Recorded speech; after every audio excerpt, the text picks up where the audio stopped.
तो hi guys, फिर से एक बार आपका स्वागत है मेरे यूट्यूब चैनल विद्या विस्तार में। तो कैसे हैं आप लोग? मैं आशा करता हूँ कि आप लोग मस्त होंगे, स्वस्थ होंगे और मन लगाकर पढ़ाई कर रहे होंगे। आज मैं हिंदी का फुल नोट्स क्लास 10th का आज जो है आज क्या मछली कहानी, एक बार ये कैसा नाम है मैं आपसे बीच में बताऊंगा। ठीक, चलिए हम लोग कहाँ हैं? मछली क्लास 10th के गद्य खंड के क्या चीज़ 10 चैप्टर पे, ठीक, हिंदी का। तो चलिए इसको स्टार्ट करते हैं। उससे पहले अगर आप मेरे चैनल पे नए हैं तो मेरे चैनल को सब्सक्राइब कर लीजिए। और इधर जितनी भी ऑब्जेक्टिव है, ठीक, वर्णिका का ऑब्जेक्टिव है और यहाँ से 9 चैप्टर गद्य खंड का ऑब्जेक्टिव है, उसका लिंक डिस्क्रिप्शन में अगर नहीं देखे हैं तो देख लीजिए। और अगर ऐसे लिंक डिस्क्रिप्शन में नहीं मिल रहा है, चाहे वहाँ से नहीं दिख रहा है, तो प्लेलिस्ट में जाके आप देख सकते हैं। बहुत ही कम कम मिनट का जो है वीडियो है, ज़्यादा मिनट का वीडियो नहीं है। आप लोग देखने में बहुत मज़ा आएगा। और चलिए स्टार्ट करते हैं बिना देरी करते हुए। अगर आप मेरे चैनल पर नए हैं तो मेरे चैनल को सब्सक्राइब कर लीजिए।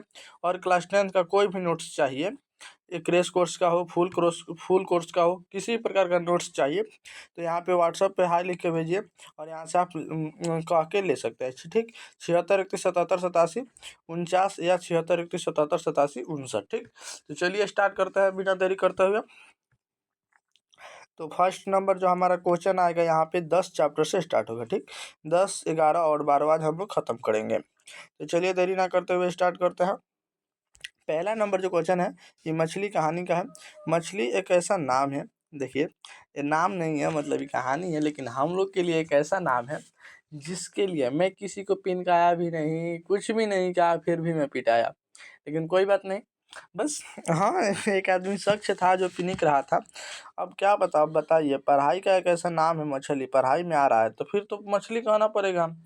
और मछली कह रहा है तो दूसरा कोई पिनिक रहा है तो क्या पता, मतलब कि कहा जाने गुरुजी को क्या मन में आ रहा था और पीट दे रहे थे। हाँ, हम लोग भी कुछ नहीं बोलते थे, छोड़िए, गुरुजी हैं, कुछ सोच के पीटते होंगे। चलिए बढ़ते हैं आगे। मछली पाठ की कौन सी विधि है? कौन सा विधा है, कहानी है? चलिए, मछली पाठ के लेखक कौन है?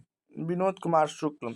यही मछली हमको कितने बार पिटवाई है। ठीक, चलिए वो भी बेकार। चलिए आगे, विनोद कुमार शुक्ल का जन्म कब हुआ था? 1 जनवरी 1937 को। ठीक, अब देखिए आगे, विनोद कुमार शुक्ल का जन्म कहाँ हुआ था? राजनांदगांव, क्या राजनांदगांव, छत्तीसगढ़ में। ठीक, देखिए विनोद कुमार शुक्ल किस विश्वविद्यालय के एसोसिएट प्रोफेसर थे? ठीक, इंदिरा गांधी कृषि विश्वविद्यालय। ठीक, चलिए आगे, नौकरी की कमीज किनकी उपन्यास है? विनोद कुमार शुक्ल की। पैर पर कमरा और महाविद्यालय किसकी दो प्रसिद्ध कहानी है? विनोद कुमार शुक्ल की। विनोद कुमार शुक्ल को रघुवीर सहायक स्मृति पुरस्कार कब मिला? 1997 में मिला। और विनोद कुमार शुक्ल को साहित्य आदि पुरस्कार कब मिला? 1990 में मिला। मछली कहानी किस कहानी संग्रह से लिया गया है? महाविद्यालय से। चलिए आगे, लेखक के घर मछली कौन खाता था? उसके पिताजी ने बाजार से कितनी मछलियाँ लाई थी? 3 मछली खरीदे थे, जिसमें से 1 मछली मरी हुई थी, 2 जिंदा थी और 2 बच्चे लेकर आ रहे थे, जिनका एक नाम लेखक है होगा मन्नू काची। चलिए आगे, भंगू, मतलब इसी में मालूम चलेगा, संतू नाम था एक, ठीक, एक लेखक था। देखिए, पिताजी द्वारा बाजार से लाई गई 3 मछलियाँ में कितनी मछली मरी थी? 1 मछली मरी थी, 2 जिंदी थी। देखिए, मछली के लिए मसाला कौन पीस रहा था? उसकी माँ। लेखक को मछली खाने से किसने मना किया था? माँ ने। मछली कौन काटता था? भंगू। मछली छूते हुए कौन हिचक रहा था? संतू। जब मछली को, मतलब संतू छोटा लड़का था, वो हिचक रहा था और मतलब छू नहीं रहा था कि वो हमको काट लेगी मछली, इसलिए। बच्चे मछली लेकर कहाँ घुस गए? पतली गली में, क्योंकि बारिश हो रहा था, जिसके कारण। बच्चे के मन में मछली के प्रति क्या अभिलाषा हुई? एक मछली को कुआं में छोड़कर बड़ा करने की और उसके साथ खेलने का। ठीक, मतलब वो सोचा ना कि एक मछली को लेंगे और मतलब पिताजी से मांगेंगे और उस मछली को कुआं में डालेंगे, बड़ा होगा, उससे हम लोग खेलेंगे। ठीक, किसने कहा था कि मरी हुई मछली की आंखों में परछाई नहीं दिखाई देती? दीदी ने। चलिए, मछली किस तरह की तड़पती रही? मछली की तरह कौन तड़प रही है? कौन तड़प रही थी? तो दीदी जैसे मछली पानी के बिना तड़प रही थी, वैसे दीदी भी अंदर रूम कमरे में तड़प रही थी। मछली कहानी में दीदी का प्रेमी का कौन था? नरेन था। पिताजी ने भंगू किसके हाथ तोड़ने के लिए कहा? नरेन का। अरे अरे कहता हुआ संतू किसके पीछे भागा? भंगू के। देखिए उल्टा है। अरे अरे कहता हुआ संतू के पीछे कौन भागा? भंगू भागा। ठीक। अब देखिए, मोहारा नदी शहर से कितनी कितनी क्या है, कितनी दूरी पर है? 3 मील। ठीक। देखिए, घर में कौन हल्की हल्की सिसक रही थी? दीदी, क्योंकि वो रो रही थी। पूरे घर में कैसा गंदा रही थी? मछली की गंध आ रही थी मछली की। चलिए, ये वाला आ गया, तो इसको लिए हमको हटाने के लिए यहाँ पे क्लिक करना होगा, फिर इसको बर करना होगा। ठीक।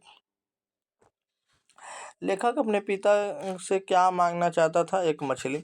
सबसे पहले अगर आपको पीडीएफ लेना है तो 76, 31, 77, 87, 49 या 49 की जगह पे 59 कर लीजिएगा। इस पे व्हाट्सएप पे हाई लिख के भेजिए। दोनों नंबर से व्हाट्सएप चलता है, और इस पे हाई लिख के भेज के आप लोग पीडीएफ ले सकते हैं। ठीक। चलिए आगे देखते हैं। मछली कहानी में किस वर्ग का जीवन वर्णित है? मध्यम वर्ग का। खरीदे गए मछली में कितनी मछलियां जिंदा थी? उत्तर 2। पिताजी किससे नाराज थे? नरेंद्र से। संतु कहानी का पात्र है? मछली का। देखिए, परिवार में किस सदस्य ने मछली जैसी समानता दिखाई पड़ रही? दीदी। महाविद्यालय नामक कहानी संग्रह किसकी रचना है? विनोद कुमार शुक्ल की। मछली किस प्रकार की कहानी है? मनोवैज्ञानिक। संतु मछली को लेकर क्यों भागा? कुएं में छोड़ने के लिए। संतु भीगने से बचने के लिए कहाँ खड़ा हो गया? मकान के नीचे। चलिए, यहाँ पे हम लोग क्या करते हैं? 11 नंबर आ गया। इस सेकंड लास्ट है काव्य खंड का। नौबत खाबन में इबारत। ठीक, नौबत खाने में इबारत व्यक्ति चित्रण है। चलिए, अभी हम लोग नौबत खामत में इबादत पाठ की कौन सी विधा है? व्यक्ति चित्र। नौबत खाने में इबादत पाठ के लेखक कौन है? यतेंद्र मिश्र। यतेंद्र मिश्र का जन्म कब हुआ था? 1977 में। यतेंद्र मिश्र का जन्म कहाँ हुआ था? अयोध्या, उत्तर प्रदेश में। चलिए आगे। यतेंद्र मिश्र ने हिंदी भाषा और साहित्य में एम ए किस विश्वविद्यालय से किया? लखनऊ विश्वविद्यालय से। है देखिए, किस लेखक को राजीव गांधी एकता पुरस्कार, राजा पुरस्कार, हेमंत स्मृति कविता पुरस्कार, ऋतुराज सम्मान पुरस्कार, भाई इन सबको इस सब पुरस्कार इनको मिल गया है, इत्यादि से सम्मानित किया गया है यतेंद्र मिश्र। देखिए, इनको मिला है लेखक को राजीव गांधी एकता पुरस्कार, राजा पुरस्कार, हेमंत स्मृति कविता पुरस्कार, ऋतुराज सम्मान पुरस्कार, सब इनको मिला है, यतेंद्र मिश्र को मिला है। ठीक। बिस्मिल्लाह खां क्या बजाते थे? शहनाई। बिस्मिल्लाह खां का जन्म कब और कहाँ हुआ था? बिहार के डुमराव में 1916 में उनका जन्म हुआ था। चलिए, बिस्मिल्लाह खां के परदादा कौन थे? उस्ताद सलाह हुसैन। कौन थे? उस्ताद सलार हुसैन थे। उस्ताद सलार हुसैन थे। ठीक। किसी पर दिक्कत? सुशीर वाद्य यंत्रों में शाह की उपाधि किसे दी? शहनाई को। बिस्मिल्लाह खां नमाज में क्या मांगते थे? मालिक एक सुर वक्त दे, मतलब एक अच्छा सा सुर दे दे जो कभी ना फटे। बिस्मिल्लाह खां के साथ मुस्लिम धर्म में कौन सा पर्व जुड़ा था? मुहर्रम। बिस्मिल्लाह खां जब भी कहीं प्रोग्राम करने जाते थे तो वहाँ किस ओर मुंह करके शहनाई बजाते थे? विश्वनाथ और बालाजी मंदिर की दिशा की ओर, क्योंकि उनका बालाजी मंदिर जो है ना, उनसे बहुत मतलब दिल के करीब था। संस्कृति की पाठशाला है काशी। बिस्मिल्लाह खां का मतलब? बिस्मिल्लाह खां की शहनाई। बिस्मिल्लाह खां को मिल चुका है भारत रत्न। बाबा विश्वनाथ और बिस्मिल्लाह खां एक दूसरे के थे पूरक। कौन सा शहर आज भी संगीत के स्वर पर गाई जाती है काशी। कहाँ मरने पर मंगल माना जाता है काशी में। किसी व्यक्ति को संगीत नृत्य आदि पुरस्कार पद्म भूषण पुरस्कार और भारत रत्न से नवाजा गया है बिस्मिल्लाह खां को। नौबत खाने में इबादत पाठ के केंद्र में कौन है? बिस्मिल्लाह खां। किसी प्रकार की दिक्कत? देखिए, इबादत का अर्थ होता है उपसाना। बिस्मिल्लाह खां का संबंध है शहनाई से। फटा सुर ना बख्शे, लुंगिया का क्या, आज फटी है कल सिल जाएगी, उपयुक्त कथन किसका है? बिस्मिल्लाह खां का। एक लड़का बोला कि सर मतलब यही कि आपकी धोतिया फटी है, फिर भी आप मतलब कि अपने भगवान से, अपने गुरु से क्यों नहीं मांगते? तो बोलेगा कि फाटा सुर ना बख्शे, लुंगिया आज फटी है कल सिल जाएगी, लेकिन फाटा हुआ सुर नहीं बदलेगा, ठीक। इसलिए शास्त्रों में आनंद कानन के नाम से प्रतिष्ठा है काशी। नौबत खाने का अर्थ होता है प्रवेश द्वार के ऊपर मंगल ध्वनि बजाने का स्थान, ठीक। इसी प्रकार की दिक्कत? चलिए, यहाँ पे हम लोग आ चुके हैं।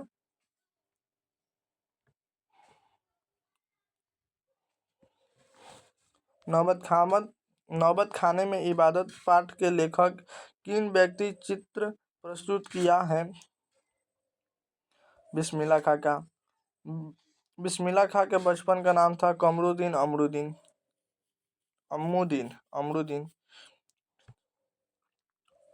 उस्ताद बिस्मिल्लाह खां को रियाज के लिए कहाँ जाना पड़ता था? पुराना बालाजी मंदिर।